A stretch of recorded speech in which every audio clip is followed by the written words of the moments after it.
अब तक हम अनुच्छेद 12 से लेकर के लगभग 28 तक देख चुके हैं मौलिक अधिकार के अंतर्गत। तो अब क्या देखेंगे हम यहाँ पे अनुच्छेद 29 से लेकर के अनुच्छेद 35 तक देखेंगे। क्या पढ़ रहे हैं हम लोग अभी? तो हम लोग अभी मौलिक अधिकार पढ़ रहे हैं और इसके बारे में जो आप पीछे पढ़े हैं उसका भी रिवीजन करेंगे और साथ साथ अभी जो लगभग 6 अनुच्छेद है एक तरह से, उन सब पे अभी हम चर्चा करने जा रहे हैं। 7 अनुच्छेद हो जाएगा, उस सब पे एक एक करके भी चर्चा करते हैं कि किसमें क्या है। इसके बाद आपको हम एक ये भी बता देंगे आज कि संविधान में क्या क्या प्रतिबंध भी लगाया गया है, अधिकार किसके द्वारा दिया गया है, क्यों दिया गया है, यह सकारात्मक है या नकारात्मक, और है तो सुप्रीम कोर्ट इसे क्या मानती है और क्या नहीं मानती, अमेरिका में कैसे प्रावधान है, सारी चीजों पे हम 15-20 मिनट में डिस्कस कर लेंगे। सबसे पहले देखिए, आपको कल हम बताए थे कि अनुच्छेद 29 और अनुच्छेद 30 जो है, यह दोनों अनुच्छेद किसे है? अल्पसंख्यक समुदाय के लोगों के हित के लिए है। सबसे पहले अनुच्छेद 29 क्या कहती है कि अनुच्छेद 29 कहती है कि जो अल्पसंख्यक समुदाय के लोग हैं वो अपनी भाषा, लिपि और संस्कृति, भाषा, लिपि और संस्कृति को बचाने के लिए कोई भी काम कर सकते हैं, और यदि लोग ऐसा करते हैं तो राज्य उन्हें एक तरह से धर्म, दूसरी बात रेस जिसे आप कह सकते हैं नस्ल, और इसके बाद धर्म हो गया, नस्ल हो गया, उसके बाद एक तरह से आप इसे क्या कह सकते हैं जाति, और धर्म, नस्ल, जाति, और दूसरा आप कह सकते हैं इसे भाषा के आधार पे जो सरकार है या राज्य है वो ऐसा नहीं कर सकती कि आप ऐसा नहीं कर सकते हैं। दूसरी बात आती है इसमें अब कि आप तो ऐसा नहीं कर सकते, वो तो राज्य बता देगी, लेकिन इसके अंतर्गत क्या कुछ सीमाएं भी होंगी। सीमाएं यही होंगी कि वह अल्पसंख्यक समाज से होना चाहिए, उसको जरूरत लगे राज्य को, इसकी जरूरत है अब और ऐसी जरूरत पड़ी है, नहीं तो यह विलुप्त हो जाएगा भाषा, तब जा करके क्या होगा कि व्यक्ति ऐसा कर सकता है। अब अनुच्छेद 30 में क्या कहा गया है? अनुच्छेद 30 में कहा जाता है कि जैसे कोई व्यक्ति का कोई धर्म है या भाषा है और उसको लगता है कि इसकी सुरक्षा के लिए या इसके विकास के लिए अपने पसंद के शैक्षणिक संस्थान खोलने की आवश्यकता है, तो वह और शैक्षणिक संस्थान जो खोलेगा वो या तो स्वयं उसके द्वारा पोषित होगा या राज्य द्वारा, या दोनों का मिला जुला रूप होगा। जैसे आप कुछ कहीं कहीं देखते होंगे मारवाड़ी स्कूल, जो मारवाड़ी समुदाय के लोगों द्वारा संचालित किया जाता है, तो वे संचालित करते हैं क्योंकि उन्हें लगता है कि मैं धर्म और भाषा के लिए हमें शैक्षणिक विकास या इसकी जरूरत पड़ रही है, तो वो ऐसा कर सकते हैं। मुस्लिम धर्म में भी आप देखें तो जो मदरसा की स्थापना की गई है, मदरसा में उर्दू में पढ़ाया जाता है, उसमें तो इस्लामिक संस्कृति की भी पढ़ाई होती है उसमें, तो यहाँ पे मुस्लिम ही पढ़ते हैं केवल लगभग मदरसा में। तो आप देख सकते हैं कि ये इसी के आधार पे, अनुच्छेद 30 के आधार पे ही इन सब चीजों की, या कहीं कहीं सुनेंगे आप संस्कृत स्कूल या हिंदू विद्यापीठ टाइप का, जैसे गुरुकुल टाइप का हो गया, तो ये सब चीजें जो है तो वो हमारे अनुच्छेद 30 के माध्यम से आता है। अब इसके बाद एक जो चीज सबसे बड़ी आ जाती है वो है कि अनुच्छेद 19 और 30 से बहुत सवाल पूछे भी नहीं जाते हैं, लेकिन आपको बस इतना ही याद रखना है कि यह अनुच्छेद क्या कहता है और यह अनुच्छेद क्या कहता है। इसके बाद अब हम आते हैं अनुच्छेद 31 पे। अनुच्छेद 31 क्या है? ये सब चीजें आपको हर बुक में नहीं मिलेंगी, इसीलिए थोड़ा थोड़ा यहाँ पे देख लीजिए तो ज्यादा सही रहेगा, क्योंकि अनुच्छेद 31, अनुच्छेद 32 ये सब चीज हर जगह नहीं मिलता है आपको। अब क्या है अनुच्छेद 31? आपको बताते हैं कि अनुच्छेद 31 ये कहता क्या है असल में। अनुच्छेद 31 की जब बात करें तो यह कहता है कि जैसे जो सरकार होगी, सरकार क्या करेगी, जैसे भूमि का जब अधिग्रहण करेगी, भूमि को किसी काम के लिए लेगी लोगों से, उसे एक तरह से मतलब संविधान सम्मत माना जाएगा और उसे एक तरह से ये नहीं है कि इसको समानता का या संपत्ति का अधिकार समझ के इस चीज को कोर्ट रद्द कर दे। तो ये चीज है कि भूमि का जब सरकार अधिग्रहण करेगी तो सरकार के पास यह अधिकार है, क्योंकि समावेशी विकास के लिए राज्य में समानता लाने के लिए ऐसा किया जाता है। बदले में क्या होगा कि सरकार को पैसा देना पड़ेगा, और पैसा क्या होगा तो मार्केट वैल्यू जो होगा वो सरकार को देना होगा। ये चीज आप जैसे सरकार किसी की जमीन लेती है किसी काम के लिए, सड़क रेलवे के लिए, तो फिर सरकार को उसके लिए उसे पैसे देने पड़ते हैं। अनुच्छेद 31 यही कहता है। इसके अलावा अनुच्छेद 31 में 9th शेड्यूल 9वीं अनुसूची की जो बात आपको एक बार पहले बताए थे कि इस पे कुछ डाल देने पे सुप्रीम कोर्ट जुडिशियल रिव्यू समीक्षा नहीं कर पाती उस कानून की, लेकिन 2007 के बाद ये प्रावधान खत्म हो गया, कर सकती है। तो ये भी एक अनुच्छेद 31 में ही है एक तरह से। और एक और चीज है जो इंदिरा गांधी ने इसमें जोड़ा था अनुच्छेद 31 में इंदिरा गांधी की, इसमें जो कानून होंगे वो सब अनुच्छेद 300, इसमें यदि कोई काम किया जाए या 9वीं अनुसूची में डाल दिया जाए तो सरकार सुप्रीम कोर्ट का जो रिव्यू करने का जो पावर है उससे कानून बाहर हो जाए और एक तरह से इसे संशोधन न माना जाए। तो इसका ये मतलब है 31 का कुल भूमि के वितरण से संबंधित है। उसके बाद 9वीं अनुसूची की बात की गई है और रिव्यू से इसको बचाने के लिए इंदिरा गांधी की सरकार ने कोशिश की, हालांकि सुप्रीम कोर्ट ने उस चीज को नहीं माना। तो ये रहा कुल मिला के अनुच्छेद 31 की कहानी। और अब देखते हैं हम क्या यहाँ पे, तो अनुच्छेद 31 के बाद अब देखते हैं हम अनुच्छेद 32 में क्या है। तो अनुच्छेद 31 आप लोग समझ गए, इसमें और नहीं समझ होंगे तो थोड़ा बैक करके देख लीजिएगा। इसका मतलब सीधा सा है कि राज्य जब संपत्ति का अधिग्रहण करे, खास करके भूमि का, तो फिर इसके लेकर के उसी तरह की मतलब उथल पुथल नहीं होना चाहिए कोर्ट या न्यायालय के स्तर पे, क्योंकि सरकार कानून सम्मत प्रक्रिया के तहत ले रही है। अब उसका मुआवजा भी दिया जाएगा, उसे लेकर भी सुप्रीम कोर्ट में कई बार मुकदमा चला है, तो वो अलग। फिर 31 के बाद हम पढ़ लिए तो 32 में ये बहुत बड़ी अनुच्छेद है। इसे संविधान का आत्मा भी कहा जाता है, इस चीज को संविधान का आत्मा भी कहा जाता है। इस अनुच्छेद को, अनुच्छेद 32 को, ये बहुत ज्यादा इम्पोर्टेंट है, इसीलिए आप लोग थोड़ा ध्यान से देखिए।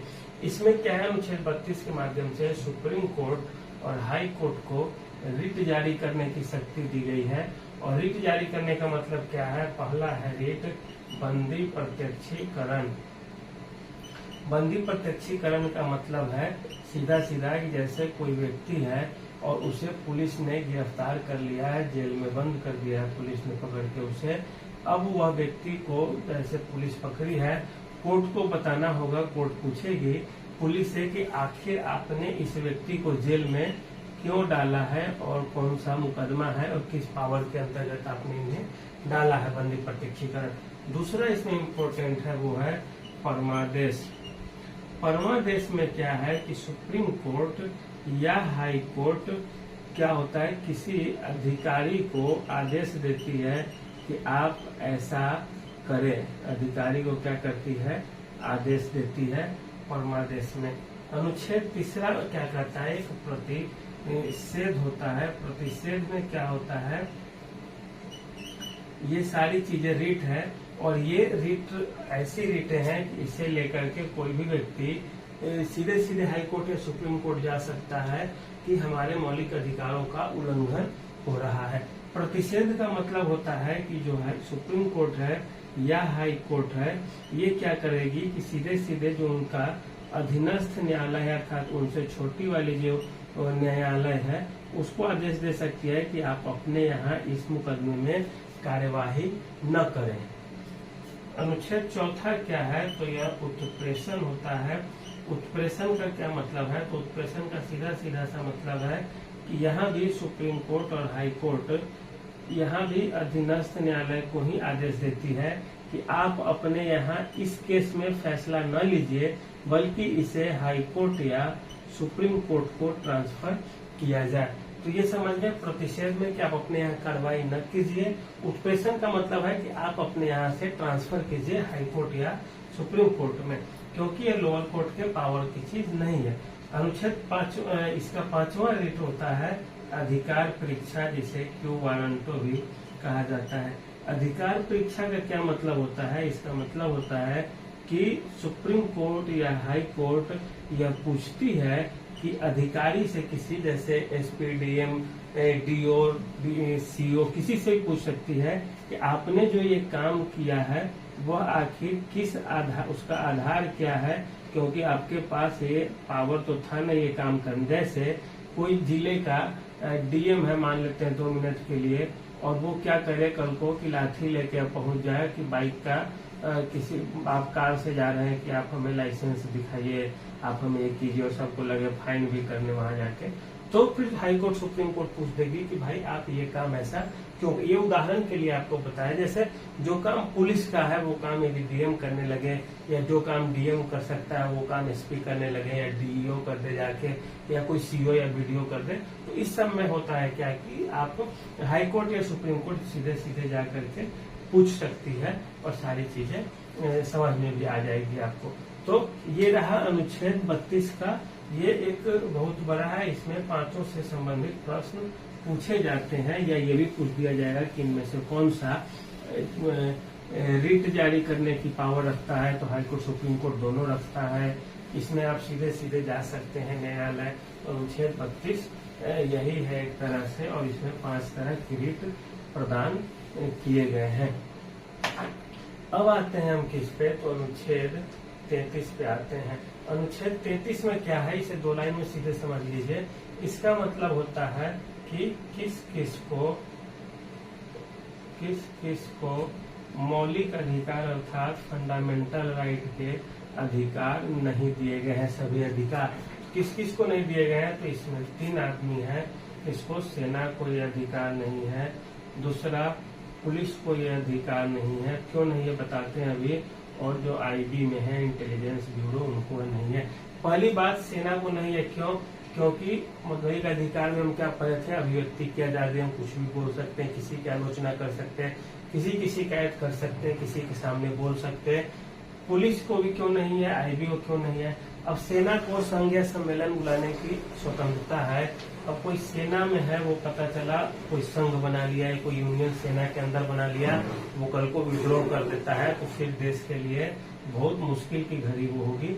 इसी कारण सेना में संघ बनाने की या उसके अनुशासन को देखते हुए ये सब चीजें नहीं बोली गई कि सेना में भी अभिव्यक्ति की आजादी के तहत कुछ भी बोल दिया जाएगा। कई चीजें गुप्त होती है, कई चीजें ऐसी वैसी होती है, तो इसके लिए सेना को पावर नहीं है।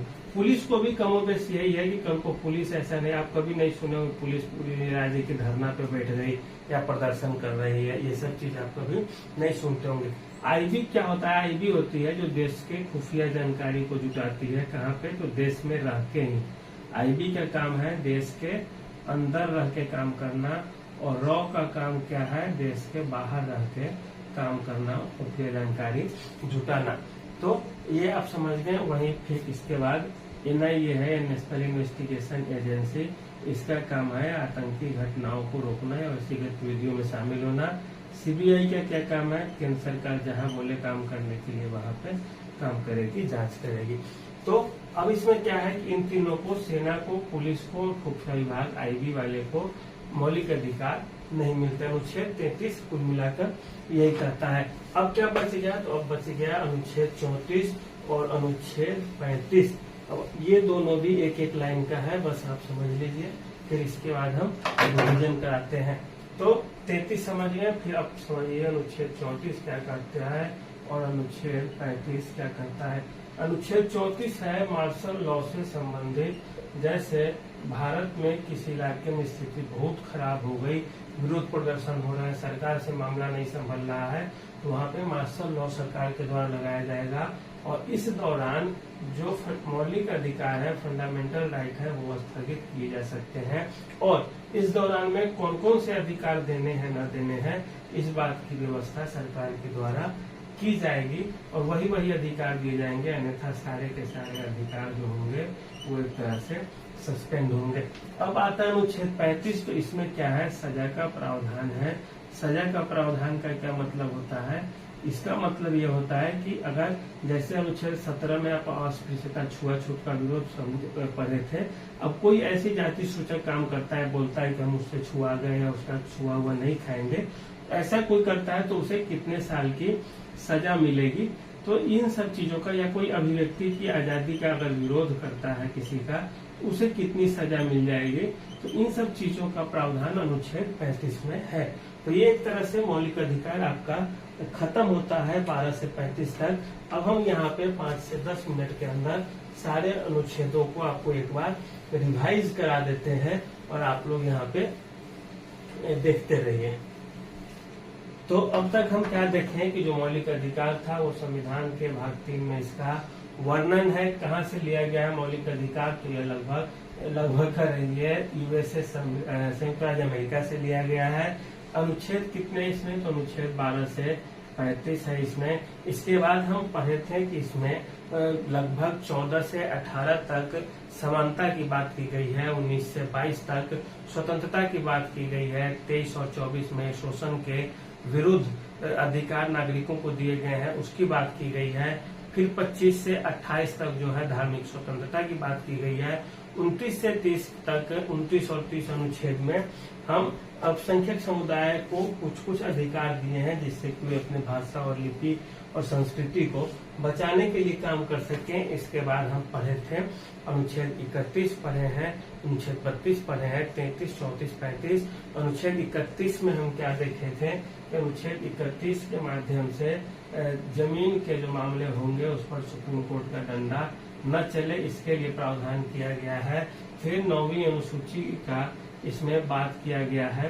फिर 9वीं अनुसूची में जाएगा तो कोई चीज फिर केंद्र सरकार, सुप्रीम कोर्ट उसका रिव्यू नहीं कर सकती है, हालांकि वो गलत है, और सरकार फिर एक बार इसमें प्रावधान करेगी कि इस पे संशोधन इसे न माना जाए और एक तरह से इसका रिव्यू न किया जाए। एक अनुच्छेद 31 यही कहता है। फिर अनुच्छेद 32 हम देखे थे, वहाँ पे रिट दिया गया था हमें, बंदी, प्रत्यक्षीकरण, परमादेश, प्रतिषेध, उत्प्रेषण, अधिकार परीक्षा, तो ये 5 तरह के रिट दिए गए हैं अनुच्छेद 32 में, वो आप देख लेंगे।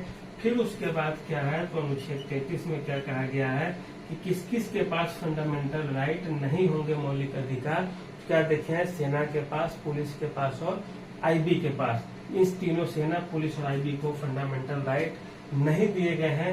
अनुच्छेद 34 में हम क्या पढ़े थे, तो अनुच्छेद 34 में पढ़े थे मार्शल लॉ जहाँ पे लागू रहेगा वहाँ पे सरकार मौलिक अधिकार को स्थगित कर सकती है। अनुच्छेद 35 में हम क्या पढ़े थे, तो अनुच्छेद 35 में हम पढ़े थे सीधे कि यहाँ पे अनुच्छेद 35 के माध्यम से सजा का प्रावधान है जब मौलिक अधिकार का उल्लंघन किया जाएगा तब। इसके बाद एक और चीज आपको यहाँ पे थोड़ा बता देते हैं, बस 2 मिनट लगेगा इसमें, फिर जाकर के और थोड़ा एक बार रिवाइज कराते हैं अनुच्छेद। एक चीज जैसे 352, 356, 360 आप पढ़े थे, ये आपातकालीन अनुच्छेद है 352, 356 और 360। इसमें राष्ट्रपति शासन लगता है 356 और वित्तीय आपात इसमें। तो ये दोनों में तो मौलिक अधिकार पे कोई फर्क नहीं पड़ता है, लेकिन अनुच्छेद 352 के साथ क्या दिक्कत है, अनुच्छेद 352 इसे बोला जाता है राष्ट्रीय आपात। राष्ट्रीय आपात मतलब आपातकाल लग गया है देश में, तो इस दौरान भी जो मौलिक अधिकार है, फंडामेंटल राइट है, उन पे रोक लग जाती है एक तरह से सारे के सारे मौलिक अधिकार पे। और इसमें क्या है कि यहाँ पे 2 अनुच्छेद काफी महत्वपूर्ण हो जाता है, 358 और 359। 358 अनुच्छेद क्या कहता है कि जैसे ही अनुच्छेद 352 का सहारा लेके आपातकाल लगा, वैसे ही जो अनुच्छेद 19 है वह सस्पेंड हो जाएगा। अनुच्छेद 19 में क्या क्या था, अभिव्यक्ति की आजादी, जैसे कुछ बोलने का, कहीं पे जमा होने का, सभा बुलाने का, संघ बनाने का, व्यापार करने का, आने का, जाने का कहीं पे, और वहां पे जाके बस जाने का, सारी जो आजादी थी वो जैसे ही मौलिक राष्ट्रीय आपात की घोषणा होगी, ये सारे के सारे अधिकार खत्म हो जाएंगे व्यक्ति के। इसके बाद अनुच्छेद 359 कहता है कि यहीं पे बात नहीं रुकेगी, बल्कि मौलिक अधिकार, अन्य मौलिक अधिकार भी ब्रेक लगा दिए जाएंगे राष्ट्रपति के अनुशंसा पे या संसद के अनुमोदन से। राष्ट्रपति की संसद के अनुमोदन पर, राष्ट्रपति की अनुशंसा से या संसद की अनुशंसा से और राष्ट्रपति का अनुमोदन लेकर के। और सब अनुच्छेद पे भी वो अनुच्छेद कौन होंगे, तो 12 से 35 तक के अनुच्छेद ही होंगे। और इसमें क्या होगा कि कौन कौन से अनुच्छेद रहेंगे अधिकार में या कौन से नहीं रहेंगे, इसका फैसला कौन करेगा, राष्ट्रपति करेगा, संसद की सलाह से ही करेगा। और इसके बाद लेकिन इस दौरान भी अनुच्छेद 20 और 21 को सस्पेंड नहीं किया जा सकता। क्यों?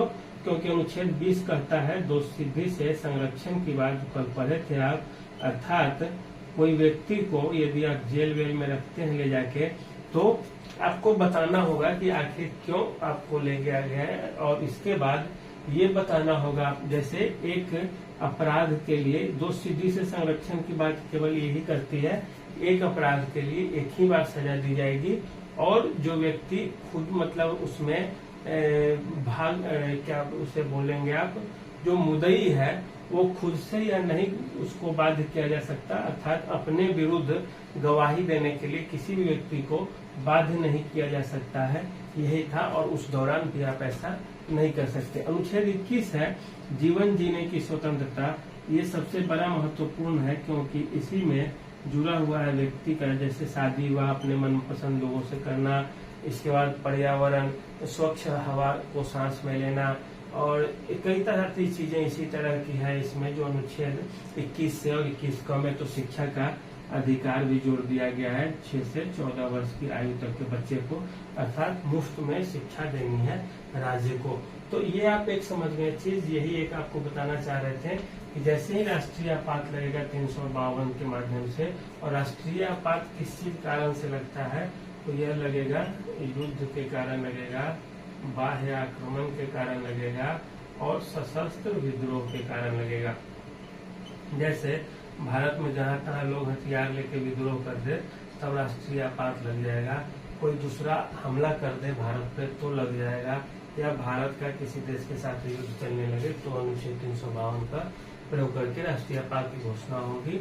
और 358 घोषणा होते ही शुरू हो जाएगी, जिसका माध्यम होगा अनुच्छेद 19 सस्पेंड हो जाएगा।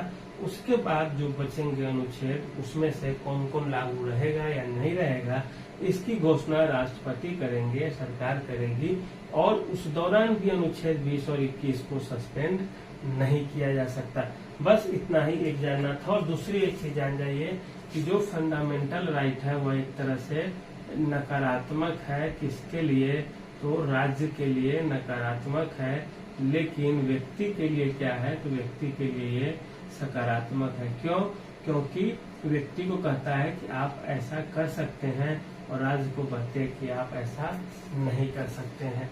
तो ये रहा कुल मिला करके मौलिक अधिकार का। इसके बाद अनुच्छेद 12 में आप क्या देखे थे, अनुच्छेद 12 से शुरू हुआ था। अनुच्छेद 12 में था कि राज्य की परिभाषा क्या होगी, वो अनुच्छेद 12 में था। इसके बाद अनुच्छेद 13 था, अनुच्छेद 12, 13, 14। अनुच्छेद 12 क्या कह रहा था, अनुच्छेद 12 ये कह रहा था कि राज्य कौन होंगे, राज्य की परिभाषा क्या होगी, इन सब चीजों पे अनुच्छेद 12 क्या था, तो राज्य क्या होगा, राज्य की परिभाषा क्या होगी। अनुच्छेद 13 क्या कहा था कि संविधान लागू होने से पहले या संविधान लागू होने के बाद कोई ऐसा कानून जो मौलिक अधिकार का उल्लंघन करता हो तो सुप्रीम कोर्ट उसे खारिज कर देगी। अनुच्छेद 14 क्या था, विधि के समक्ष समानता की बात थी। अनुच्छेद 15 क्या कह रहा था, धर्म, मूलवंश, जाति, लिंग या जन्म स्थान के आधार पे, धर्म, मूलवंश, जाति, लिंग, जन्म स्थान के आधार पे किसी से कोई भेदभाव नहीं होगा। आरक्षण कैसे दिया जाता है, तो इसी 15 और 16 को आधार बना के। अनुच्छेद 16 क्या कहता है, लोक नियोजन में अवसर की समानता जो है वह अनुच्छेद 16 कहता है। अनुच्छेद 17 में क्या था, अनुच्छेद 17 में छुआछूत अर्थात अस्पृश्यता का उन्मूलन किया गया था अनुच्छेद 17 में। अनुच्छेद 18 से क्या किया गया था, अनुच्छेद 18 से उपाधियों का अंत कर दिया गया था। उसके बाद अनुच्छेद 19 था। 19 में क्या था, एक तरह से सबसे पहले अभिव्यक्ति की आजादी थी उसके बाद कहीं भी आने जाने अभिव्यक्ति की आजादी सब 19A में था। उसके बाद B में क्या था, तो कहीं भी सम्मेलन बुलाने की या संघ बनाने की स्वतंत्रता। उसके बाद क्या था, जब सम्मेलन या सभा आएगी उसके बाद क्या होगा कि फिर संघ बनाने का ये होगा। लेकिन सम्मेलन और सभा तो बुलाना है, लेकिन इसमें क्या है, हथियार लेके नहीं आना है। इसके बाद क्या था, आप देश के किसी भी हिस्से में आ जा सकते हैं, आने जाने की स्वतंत्रता, फिर वहां जाके बस सकते हैं, बसने की स्वतंत्रता, और बस जाएंगे तो फिर क्या होगा, वहाँ पे व्यापार और वाणिज्य करने की स्वतंत्रता। एक और पहले था इसमें संपत्ति का अधिकार, इसमें 19F में था संपत्ति का अधिकार, लेकिन उसे हटा करके अब क्या है, संपत्ति का अधिकार भारत में कानूनी अधिकार है एक तरह का। तो 19 देख लिए। अनुच्छेद 20 अभी देखे थे, दोष सिद्धि से संरक्षण के बारे में। अनुच्छेद 21 पढ़े थे, जीवन जीने की स्वतंत्रता, जिसमें शादी विवाह ये सब प्रदूषण मुक्त आने जाने की या जीवन जीने की अच्छे से, ये सब चीजें थी, जिसमें सुप्रीम कोर्ट ने भी कहा था कि जीने के अधिकार में मरने का अधिकार शामिल नहीं है। अपने यहाँ यदि आप आत्महत्या की कोशिश करते हैं और मरते नहीं है, बच जाते हैं धीरे से, तो आपको 1 वर्ष तक की सजा हो सकती है। तो ये रहा अनुच्छेद 21 तक। 22 में हम क्या देखे थे, निवारक निरोध देखे थे, किस तरह से मतलब अपराध होने से पहले किसी को गिरफ्तार किया जा सकता है। 1971 में मीसा कानून इससे बना था, और 1980 में यह क्या बना था, इसके लिए राष्ट्रीय सुरक्षा कानून 1980 या 84 में बना था। तो इसके बाद अनुच्छेद 22 के बाद अनुच्छेद 23 में क्या था, शोषण के विरुद्ध अधिकार हम पढ़े थे, अर्थात किसी को आप जबरदस्ती किसी से काम नहीं करा सकते, व्यक्ति की खरीद बिक्री नहीं कर सकते। अनुच्छेद 23 पे कहते हैं शोषण को अपन लेकर के था अनुच्छेद कि आप किसी व्यक्ति को खरीद बिक्री नहीं कर सकते, जबरदस्ती काम नहीं करा सकते किसी से, वो अनुच्छेद 23 था। बलात्कार नहीं करा सकते। 24 क्या था कि 14 वर्ष से कम आयु के बच्चों को, 14 वर्ष से कम आयु के बच्चों को कारखानों आदि में काम नहीं लगाना है। हाँ, सर्कस में भी बच्चों का प्रयोग नहीं करना है, जबकि फिल्मों में प्रयोग बच्चों का हम कर सकते हैं 14 साल से बड़े, क्योंकि बच्चा नहीं होगा तो बच्चा का सिंग कौन करेगा। इसके बाद 14 साल से जो कम के बच्चे हैं वो माता पिता के साथ थोड़ा बहुत काम में हाथ बटा सकते हैं, या याद रखेंगे। इसके बाद खेल जो है, खेल और मनोरंजन को इसमें खेल सकते हैं, और मनोरंजन वाले कामों में छोटे बच्चे भी रह सकते हैं। तो अनुच्छेद 24 ये था। अनुच्छेद 25 था क्या, कि हम किसी भी धर्म को मान सकते हैं, हमें आजादी है। अनुच्छेद 26 क्या कहता है कि हम धर्म को प्रबंधन या उसको मानने की स्वतंत्रता, उसके कार्यों के प्रबंधन की स्वतंत्रता अनुच्छेद 26 में, 25 में धर्म को मानने की। अनुच्छेद 27 क्या कहता था कि राज्य किसी भी व्यक्ति को जबरदस्ती चंदा या टैक्स नहीं लगाएगा, ऐसा जो किसी धर्म विशेष के फायदा के लिए। अनुच्छेद 27 था। और अनुच्छेद 28 क्या कहता है, अनुच्छेद 28 कहता है कि राज्य विधि से पोषित किसी भी शैक्षणिक संस्थान में किसी तरह की धार्मिक शिक्षा नहीं दी जाएगी। किसमें, तो शैक्षणिक संस्थानों में धार्मिक शिक्षा नहीं दी जाएगी। शैक्षणिक संस्थानों में धार्मिक शिक्षा नहीं दी जाएगी, ये आप याद रखेंगे। और इसमें शैक्षणिक संस्थानों में धार्मिक शिक्षा नहीं दी जाएगी। 28 हो गया। 29 और 30 अभी आप देखे ही थे, किस तरह से भाषा, लिपि और संस्कृति को बचाने के लिए अपना मनपसंद काम कर सकते हैं, राज्य उन्हें नहीं रोकेगा। अनुच्छेद 29-30। इसके बाद शैक्षणिक संस्थान भी अल्पसंख्यक लोग खोल सकते हैं, जब उनके अपने क्या, तो धर्म या भाषा के आधार पर खोल सकते हैं। तो यह 30 हो गया। अनुच्छेद 31 में क्या था, वही जमीन वाला मामला, सरकार कैसे लेगी, 9वीं अनुसूची की बात। अनुच्छेद 32 में हम क्या देखे थे, रीट देखे थे 5 तरह के। अनुच्छेद 33 में हम क्या देखे थे, तो किसके पास मौलिक अधिकार नहीं है, सेना, पुलिस, आईबी। अनुच्छेद 34 में हम क्या देखे थे, तो मार्शल लॉ देखे थे। और अनुच्छेद 35 में क्या देखे थे, तो सजा का प्रावधान। अनुच्छेद 35 में देखे हैं सजा का प्रावधान किसका कैसा है। तो ये एक तरह से रहा आपके लिए मौलिक अधिकार। और मौलिक अधिकार में एक चीज केवल आप याद रखिएगा कि अधिकार तो आपको दिए गए हैं, उसमें प्रतिबंध भी लगा दिया गया है। जैसे हमारा किसी देश से अच्छा रिश्ता है और ऐसा नहीं कि हम व्यक्ति की आजादी के तहत उस देश के खिलाफ कुछ अनाप शनाप बोलने लगे, जिंदाबाद मुर्दाबाद करने लगे, वो सब चीजें नहीं करनी है आपको। और इसके बाद जो एक दो चीजें हैं, जैसे हम अपनी आजादी के को लेकर के ऐसा नहीं है कि दूसरे के खिलाफ कुछ बोलने लगे, या मान ली सरकार का ऑर्डर है, यहाँ पे 144 लगी हुई है और आप वहां पे जाके नहीं कर सकते कि हम मतलब अपने धर्म के लिए जुलूस निकाल रहे हैं या अपना सभा बुला रहे हैं, सम्मेलन बुला रहे हैं क्योंकि हमें मौलिक अधिकार मिला है ये, तो ये सब चीजें आप नहीं कर सकते हैं। जैसे कोरोना के समय में ही लॉकडाउन लगा था तो उस दौरान आप सभा नहीं बुला सकते, भले आपका वो मौलिक अधिकार है। तो इस तरह की जो कुछ चीजें हैं वो एक तरह से इस पर बंदिशें लगाती है, हालांकि वो भी जरूरी है राज्य के लिए, आखिर राज्य रहेगा तभी तो व्यक्ति भी रहेंगे। लॉ एंड ऑर्डर इस सब वगैरह को छोड़ दें तो बाकी में यह व्यक्ति के लिए विकास के लिए काफी आवश्यक है। अब आगे हम पढ़ेंगे नीति निर्देशक तत्व और मौलिक कर्तव्य। तो धन्यवाद।